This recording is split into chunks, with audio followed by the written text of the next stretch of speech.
Petuah Indatu, adapun perbedaan suap, pungli atau pemerasan, dan gratifikasi adalah: suap terjadi apabila pengguna jasa secara aktif menawarkan imbalan kepada petugas layanan dengan maksud agar urusannya lebih cepat tercapai, walau melanggar prosedur.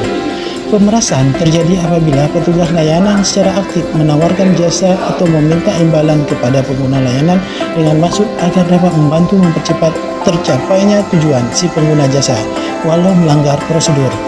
Sedangkan gratifikasi adalah apabila pihak pengguna layanan memberikan sesuatu kepada pemberi layanan tanpa adanya penawaran, transaksi atau deal untuk mencapai tujuan tertentu yang diinginkan. Biasanya hanya memberikan tanpa ada maksud apapun. Dalam kasus suap dan pemerasan terdapat kata kunci, yaitu adanya transaksi atau deal di antara kedua belah pihak sebelum kasus terjadi. Sedangkan dalam kasus gratifikasi tidak ada.